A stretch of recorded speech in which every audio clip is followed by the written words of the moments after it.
Let's talk about some of the things that make you different. Where do you want to start? Now, What's one of your top?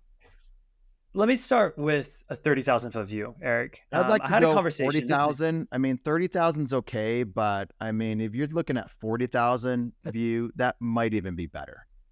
30,000 is commercial, privates when we get to 40,000, Yeah, right? yeah, that's what I'm saying. I'd like 40. But if you want to do 30, Yeah. that's fine. I mean, you run the show here. Hey, I aim to please, Eric. Let's go 40,000 foot. All right. So it was year one, and I was talking to franchisees that were coming in. It was a discovery day. We don't know what we're doing. Let's just put this together. Year one, I have no clue what franchising is about. And I sat down with one, and he was a very outspoken franchisee. Loved the guy to death, but he has opinions. Let's just say that. And I was like, look, you need to teach your people how to do sales because sales is so important. And like, unless you have membership conversion, like you're not going to do well. And you got to teach them sales.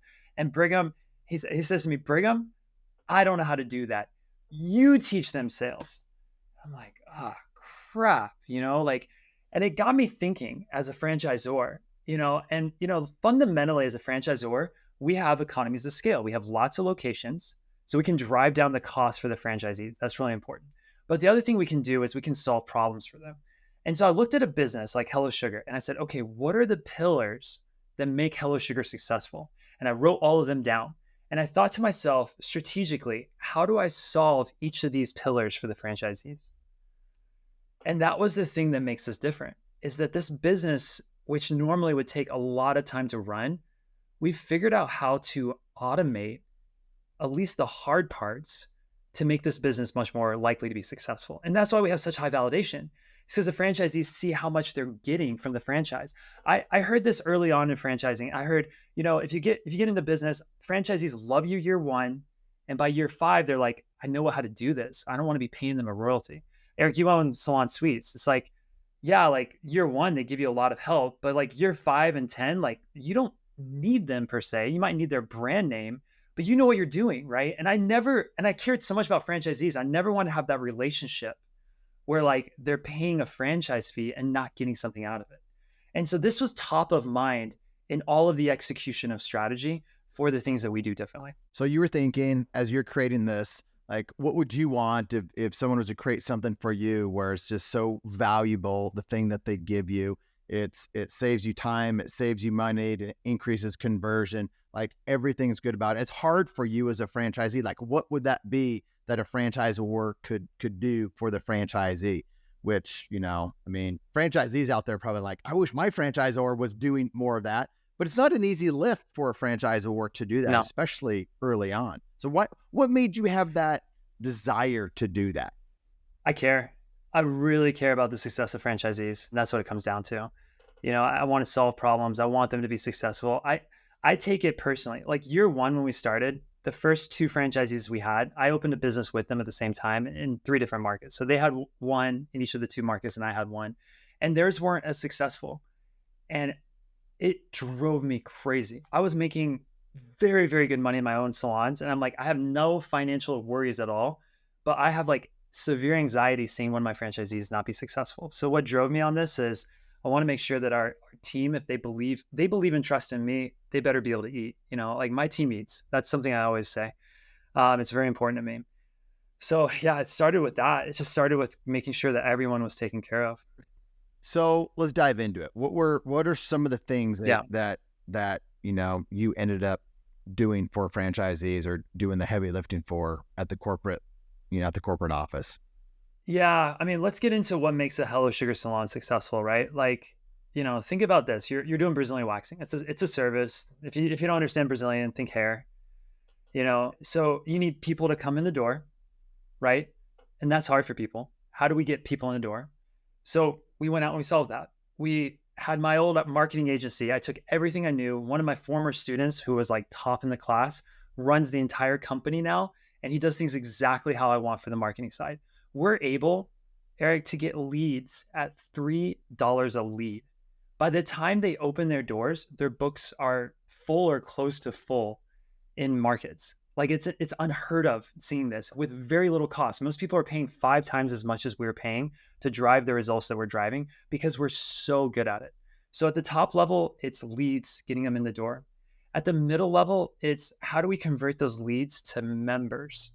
And so we built, and again, back to my sales training, I'm really good at the marketing side. I built an entire course on how to sell memberships. I go through every single detail. I do role plays with the estheticians. I've got a full online course because I used to be a professor at a university. I know how to teach. So I was able to build this course. I hired the best in the whole company, and we've created a sales training program that franchisees can use to teach their people how to sell memberships. And I'm very proud of this, Erik. Our membership conversion rate is over 40%. In Arizona, I'm at 47%. Nationwide, it's 42%. Almost 1 in 2 people that walk in the door buy a membership. So let's talk about in-store experience. So when they walk in the door, are they like, what happens when they first walk in the door? Because like, who sells them? Like, is it the receptionist that's selling right away? Is it like, one of 2 that walk in the door? Like, talk more about that. Yeah. Again, back to the PJ level, 40,000 feet. Year 1, 2015, I went online and I was like, I need to make a brand for Hello Sugar. And so I put 4 different ads up. I had one that was a high fashion, one that was like a girl on the beach, one that was a girl hanging out with friends, and one, and I'm just going to say the term because this is what it's called. I mean, no disrespect to anybody in this field. It was a curvy girl who was wearing, this is what she calls it on the video, a fat bikini. It's a bikini for larger women. Okay. No disrespect, men, on this. That's just what it's called. Okay. So she had this bathing suit on. It was like a bikini for larger women. And I put that ad up. So I had 4 ads on this Facebook post, different ones. And I measured engagement. I spent $100 on this. It's probably a multi-$1,000 study of like a big organization. And I learned that I got 3 times the engagement of the larger curvy woman. And then I did a word cloud where I took customer sentiment of all the reviews across all the locations out there. I wasn't started yet. This is brand new. And I learned that the number 1 word in this business is she makes me feel comfortable. And so I started putting 2 and 2 together. I said, how do I help people feel comfortable? And maybe people don't need high fashion because they don't look like that, right? Like I thought, I'm a guy. I'm like, okay, salons. I got to have beautiful, perfect tents. Like that's the opposite you want in a salon business, right? You want somebody when they look at you and you're naked on a table that you feel comfortable walking into that place. That was what resonated with clients.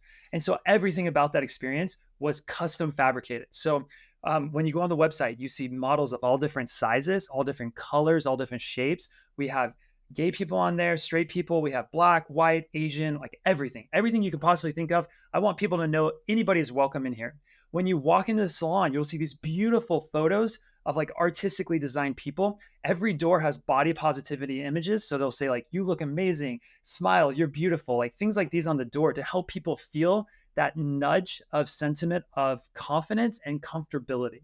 When I hire estheticians, I do a profile test to find out the estheticians that make you feel comfortable. I have personality characteristics I look for in estheticians for these specific things.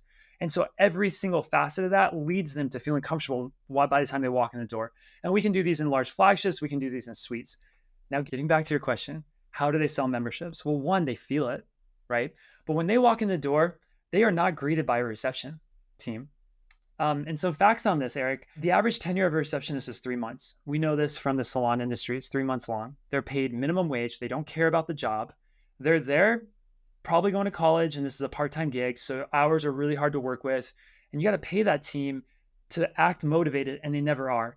It's a whole nother business inside of a business. And I said to myself, I hate walking into a business and having to talk to somebody if I'm the only client in the door, right? Like I just want to be on my phone. I'm like Gen Z millennials, like that's not our thing, right?